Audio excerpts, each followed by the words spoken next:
Good morning student. BEd second year के teaching subject pedagogy of history के अंतर्गत इतिहास का शिक्षण शास्त्र विषय के अंतर्गत आज एक ऐसा प्रश्न मैं लेकर आई हूँ जो इस नवीन पाठ्यक्रम या के अनुसार इन गत 3 सालों में मैंने देखा नहीं, लेकिन पुराने पाठ्यक्रम के अंतर्गत अक्सर ये प्रश्न पूछा जाता था और शॉर्ट प्रश्न के अंतर्गत पूछा जाता था कि फॉर एग्जाम्पल कि कालक्रम उपागम और संकेंद्रीय उपागम में अंतर स्पष्ट कीजिए। इसी तरह का प्रश्न पूछा जा सकता है कि जैसे कालक्रम विधि और प्रकरण विधि में अंतर स्पष्ट कीजिए, जीवन गाथा विधि और सांस्कृतिक उपागम विधि के अंदर अंतर स्पष्ट कीजिए। इसमें एक बात आपको अवश्य ध्यान रखना है कि अगर ये 50 अंक का प्रश्न 50 शब्दों के अंदर पूछा गया प्रश्न आता है, यानी कि 2 नंबर का प्रश्न आता है, तो उसमें आपको सीधे सीधे अंतर स्पष्ट करने। और यदि 250 शब्दों में आता है तो आपको 250 या 300 शब्दों के अंदर पूछा जाता है, यानी कि लघुतरात्मक और निबंधात्मक प्रश्न के बीच में अगर किसी में पूछा जाता है 6 या 10 नंबर के प्रश्न के अंतर्गत, तो आपको ये अवश्य ध्यान रखना है कि पहले तो कालक्रम विधि, मतलब जो भी विधि पूछी गई है 2 के बीच में अंतर। तो जैसे यहाँ मैंने कालक्रम विधि और संकेंद्रीय विधि उपागम को लिया है, तो आपको पहले कालक्रम उपागम और संकेंद्रीय उपागम दोनों उपागमों को स्पष्ट करना है कि ये दोनों क्या है। ये हम इससे पहले वाले वीडियो में देख चुके हैं, इसलिए मैं इन पर नहीं जाऊंगी। और उसके बाद में आपको इन दोनों के बीच के अंतर को स्पष्ट करना है। तो इसी चीज को आज हम सिर्फ इस अंतर को देखेंगे, क्योंकि हम इससे पहले कालक्रम उपागम और संकेंद्रीय उपागमों को हम इतिहास शिक्षण के उपागमों के अंतर्गत जो हमने किया था उसमें हम इनको अच्छे से देख चुके हैं। इसलिए अब आज हम केवल इन दोनों के बीच के अंतर को मैं आपके सामने स्पष्ट कर रही हूँ कि आपको अंतर लिखना कैसे है। ये एक एग्जाम्पल के तौर पे, हालांकि पिछले 3 सालों में मैंने इस प्रश्न को देखा नहीं, लेकिन उसके पहले के जब पुराने प्रश्न पत्रों को देखते हैं पुराने पाठ्यक्रम के अनुसार, तो उसमें ये कभी कभी आ जाया करता है। और तब ये 6 नंबर का प्रश्न हुआ करता था, 6 या 8 नंबर का जो भी था उसमें ये प्रश्न आया करता था। उसी आधार पर तो कालक्रम विधि और संकेंद्रीय विधि के उपागम के मध्य हम अंतर देखते हैं। तो सबसे पहला, पाठ्य वस्तु काल और समय अनुसार विभाजित होती है, यानी कि इसे संपूर्ण पाठ्य वस्तु जिसे हम जानते हैं कि काल और समय के अनुसार अलग अलग भागों में विभाजित की जाती है। जैसे वैदिक काल के बाद में आपका गुप्त और मौर्य काल, फिर राजपूत काल, फिर बाद में सल्तनत काल, फिर मुगल काल, फिर आधुनिक काल, इस तरह से कालों में विभाजित होती है। जबकि संकेंद्रीय विधि क्या है, एक केंद्रीय विधि क्या है कि विभिन्न स्तरों पर पाठ्य वस्तु की आवृत्ति गहनता होती जाती है, यानी कि इसमें जब प्रारंभिक प्रथम स्तर पर पढ़ाई गई विषय वस्तु की आवृत्ति गई, यानी कि इसमें शब्दों का मायाजाल बढ़ता चला जाता है। शब्द क्या, वाक्यों का मायाजाल इसके अंदर बढ़ता चला जाता है, विस्तृत होता चला जाता है।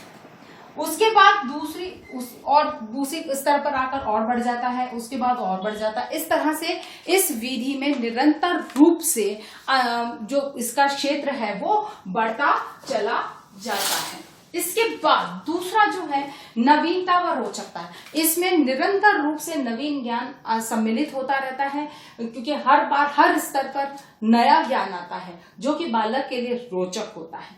जबकि एक केंद्रीय विधि में, संकेंद्रीय विधि में पाठ्य वस्तु की आवृत्ति बढ़ती चली जाती है, अर्थात ये कोई नवीनता नहीं लाती है जिससे कि बालक को किसी प्रकार की रुचि उत्पन्न हो या रोचकता आए, अर्थात ये नीरसता ही उत्पन्न करता है।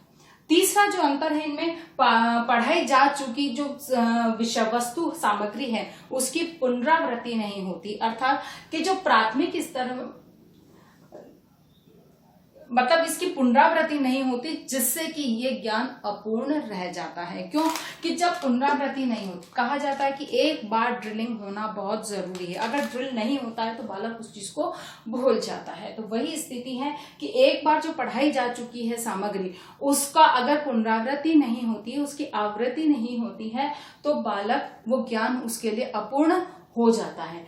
यहाँ पर भी कुछ ऐसी ही स्थिति है, जबकि इसमें आवृत्ति होती है, निरंतर रूप से उसी चीज को बड़ा मतलब अधिक व्याख्या के साथ पढ़ाया जाता है, लेकिन प्रत्येक स्तर पर आवृत्ति की परिधि बढ़ती जाती है, इसीलिए ज्ञान पूर्ण नहीं हो पाता। क्योंकि आप यहां से चलना शुरू करते हो और यहां तक पहुंचते हो, तो हो सकता है कि इस पॉइंट पर आकर आपके कुछ ज्ञान की बातें जो बातें हैं वो छूट गई। वो यहाँ पर भी यही होगा कि यहाँ से शुरू होगी, यहाँ होगा तो यहाँ पर ये दायरा बढ़ जाएगा, क्योंकि उस जो कि हम वाक्यों की जो एक विस्तार है उसी के माध्यम से इसको बढ़ाते जा रहे हैं, इसलिए वो उतना छूटता है, अर्थात यहाँ पर भी ज्ञान अपूर्ण रह जाता है। उसके बाद में है निचले स्तर पर जो कुछ पढ़ा गया है वो उच्च स्तर तक आते आते बालक भूल जाता है, क्योंकि उसकी आवृत्ति नहीं होती, पुनरावृत्ति नहीं होती है। फिर यहाँ पर एक ही विषय वस्तु की आवृत्ति होने से ज्ञान से पूर्व ज्ञान से संबंधता स्थापित नहीं हो पाती है,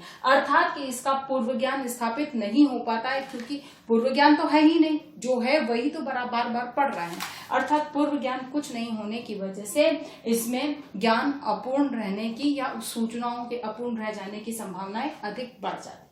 उसके बाद में कालक्रम विधि मनोवैज्ञानिक सिद्धांतों का पालन करती है, क्योंकि ये सरल से कठिन और अज्ञात से अज्ञात की ओर जाती है, जबकि सकेंद्रीय विधि में ऐसा नहीं है। ये मनोवैज्ञानिक सिद्धांतों का ये पालन नहीं करती है, क्योंकि ये सरल से कठिन और ज्ञात से अज्ञात की ओर जो सिद्धांत माने गए हैं उनका पालन इस विधि के अंतर्गत नहीं होता है।